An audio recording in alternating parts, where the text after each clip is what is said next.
नमस्कार दोस्तों, कैसे हैं आप लोग। देश के सबसे बड़े विपक्षी गठबंधन होने का दावा करने वाले आईएनडी अलायंस की आज बैठक बेनतीजा निकली है। फिर वही हुआ जिसका अंदेशा कई लोग जता रहे थे और जिसको लेकर लगातार ये चर्चा सियासी गलियारे में हलचल थी। इस बैठक में ना तो प्रधानमंत्री उम्मीदवार के नाम का ऐलान हुआ और ना ही सीटों की शेयरिंग को लेकर कोई फार्मूला तय हो पाया। इस खबर के आने के बाद से इस वीडियो में हम एनालाइज करेंगे कि आखिर वजह क्या है कि सीट शेयरिंग को लेकर कोई फार्मूला तय नहीं हो पा रहा है। विधानसभा चुनाव लगातार नज़दीक है, लोकसभा चुनाव भी है 2024 में, और इसको लेकर जब तक अब तक सीट शेयरिंग को लेकर कोई बात तय नहीं हुई तो फिर लोगों के मन में यह सवाल उठता है कि आखिर आईएनडी अलायंस में चल क्या रहा है। क्या आईएनडी अलायंस चुनाव में जाने से पहले बिखर जाएगी? इसके कुछ बड़े संकेत भी मिलने शुरू हो गए हैं और इसी संकेत की चर्चा आज हम अपने वीडियो में करेंगे। दरअसल आज की मीटिंग में जो मेरे सूत्र बता रहे हैं उसके हिसाब से फारूक अब्दुल्ला ने यह सजेशन दिया है कि क्षेत्रीय दल के जो जितनी सीटें क्षेत्र में हैं, यानी जिस राज्य में हैं, उसको ना हिलाया जाए और जहाँ मतलब जितनी सीटें अगर उनके पास है तो वो सीटें जो है उतनी सीटों को लड़े। हम उसमें सीट में हिस्सेदारी नहीं करेंगे। मान लीजिए कि बिहार में नीतीश कुमार की पार्टी जेडीयू 16 सीट पर लड़ती है तो 16 सीट पे हम लोग कोई शेयरिंग नहीं करेंगे, बाकी सीटों पे शेयरिंग करेंगे। 16 आरजेडी का छोड़कर मतलब 16 32 सीटों पर छोड़कर हम लोग शेयरिंग करें। यह बात कांग्रेस को नागवार गुजरी, कांग्रेस इस पर राजी नहीं होगी। क्यों नहीं राजी होगी हम आपको अपने वीडियो में आगे बताएंगे आपको। इसके इतर जो सबसे बड़ी खबर ये आ रही है कि नीतीश कुमार लगातार नाराज़ चल रहे हैं और ये अब नाराज़गी उनके सामने दिखने लगी है। नीतीश कुमार मुंह फुलाए घूम रहे हैं और इसी बीच ममता बनर्जी ने भी एक बड़ा शिगुफा छोड़ दिया है। नीतीश क्यों मुंह फुला के घूम रहे हैं और उनके मंत्री क्या कर रहे हैं, यह भी हम आपको अपनी इस वीडियो में बताने वाले हैं। आप बहुत ध्यान से हमारी वीडियो को देखिए, समझिए और सुनिएगा। सबसे पहले बात कर लेते हैं ममता बनर्जी की।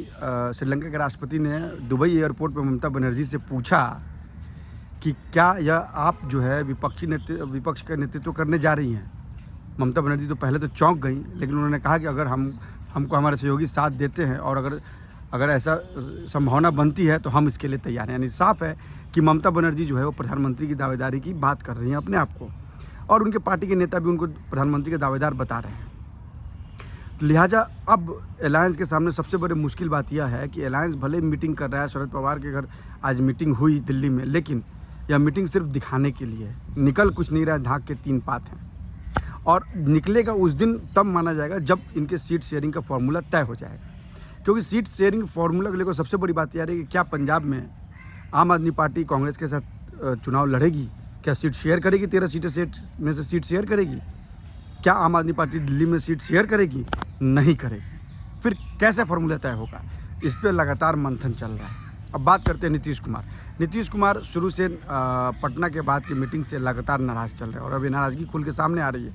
भवन निर्माण मंत्री अशोक चौधरी ने साफ साफ कह दिया कि सबसे जो है वो प्रधानमंत्री पद के लिए सबसे अच्छे उम्मीदवार नीतीश कुमार है। अगर जनता से पूछा जाए तो जनता जो है वो इनके नाम पे राजी हो जाएगी। और उन्होंने हवाला भी दिया कि नीतीश पिछले 17 साल से राज्य में जो है वो मुख्यमंत्री हैं, केंद्र में मंत्री रहे हैं, विधायक रहे हैं, सांसद रहे हैं और सुचिता की छवि रही है इनकी। लिहाजा इनको प्रधानमंत्री पद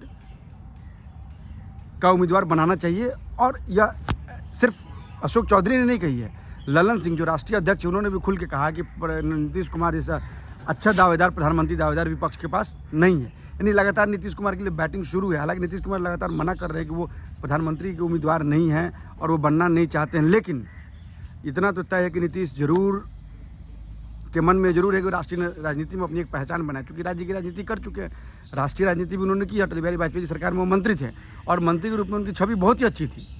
लेकिन अब सवाल ये उठता है कि क्या आईएनडीए में उनकी बात नहीं सुनी जा रही है या अनसुना किया जा रहा है। वो नाम को भी लेके आईएनडीए जो नाम जो उन्होंने डाला विपक्ष ने, उसको भी लेके वो संतुष्ट नहीं थे, उसको भी लेकर उन्होंने कई बार नाराज़गी जताई और वो मैंने उनकी बॉडी लैंग्वेज आपको लगा कि वो विपक्ष के कार्य प्रणाली से खुश नहीं है। क्योंकि विपक्ष को कांग्रेस ने एक तरह से हाईजैक कर लिया है और ये हाईजैक करने के बाद से ऐसा लग रहा है कि जैसे कांग्रेस जो है वो सिर्फ और सिर्फ अपनी बातें कह रही है।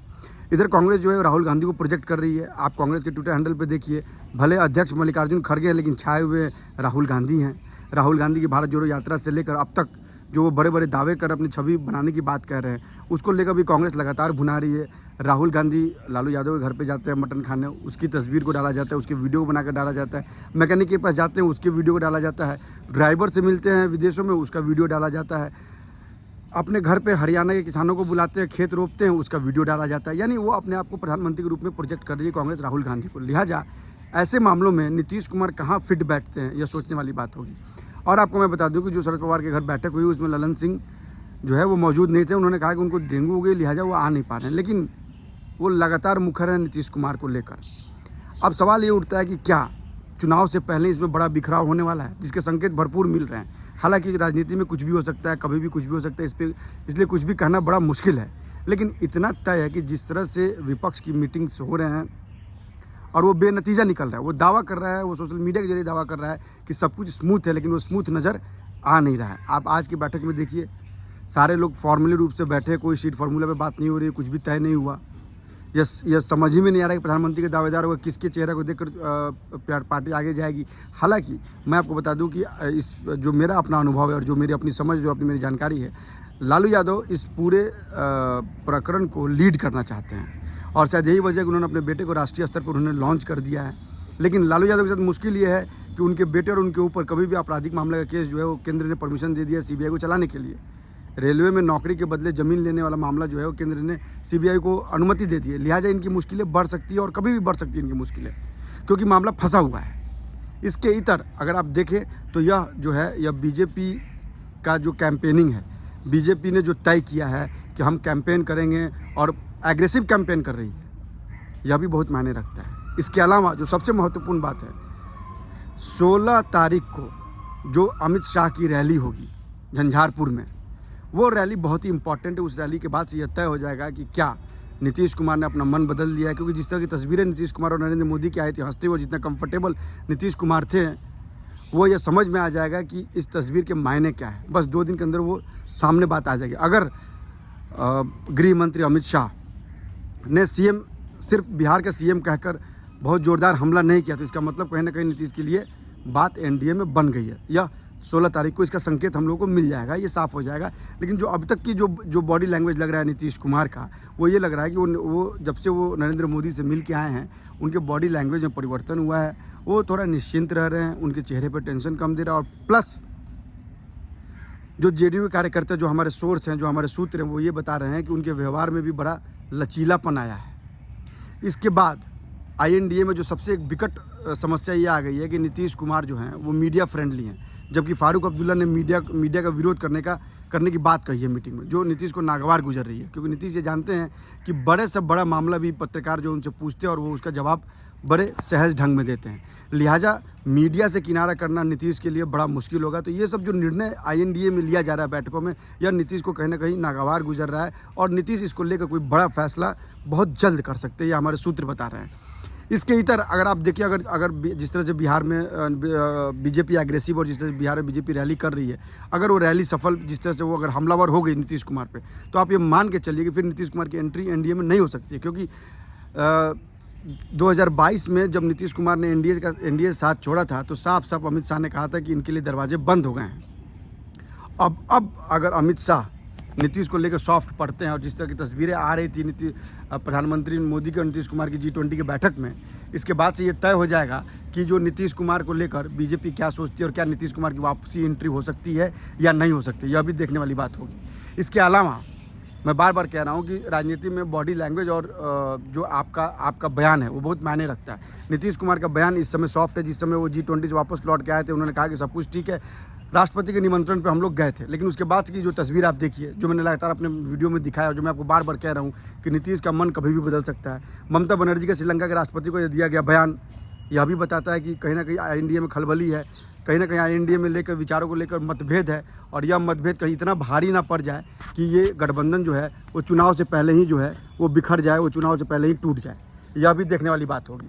इसके अलावा आप देखिए लगातार जिस तरह से जेडीयू के नेता नीतीश कुमार को प्रोजेक्ट कर रहे हैं, जिस तरह से उनको लेकर बैटिंग की जा रही है और जिससे कहा जा रहा है कि आप सर्वे कराइए, आपको ये मालूम पड़ जाएगा कौन लोकप्रिय नेता और प्रदेश के बाहर भी, देश में भी नीतीश कुमार की लोकप्रियता बहुत है, ऐसा दावा किया जा रहा है। तो लिहाजा यह थ्रेड किसके लिए है? यह थ्रेड राहुल गांधी के लिए है। जो राहुल गांधी ये बार बार दावा कर रहे हैं, देश के अलग अलग राज्यों में जाकर जो रैली कर रहे हैं, जो बातें कर रहे हैं, जो लोगों से मिल रहे हैं, वो राहुल गांधी के लिए एक तरह से थ्रेड है ये, जो नीतीश कुमार का प्रोजेक्शन है। आप हमारे वीडियो को लाइक कीजिए, सब्सक्राइब कीजिए, शेयर कीजिए, क्योंकि हम इससे जुड़ी खबरों से आपको लगातार अपडेट करते रहेंगे। और हाँ, आप अपने कमेंट भी जरूर दीजिए, क्योंकि आपके कमेंट से हमें मालूम पड़ता है कि आपको हमारी खबरें कैसी लगती हैं। और मैं साथ ही अपने सब सब्सक्राइबर को और व्यूवर्स को धन्यवाद देता हूं कि वो लगातार हमारे वीडियो को देख रहे हैं। इसकी संख्या भी लगातार बढ़ रही है, हमारा परिवार भी बढ़ रहा है। आप हमारे परिवार को बढ़ाते रहिए और मैं यकीन मानिए हम आपको वो खबरें देंगे जो आपको खबरें कहीं नहीं मिलेंगी। नमस्कार।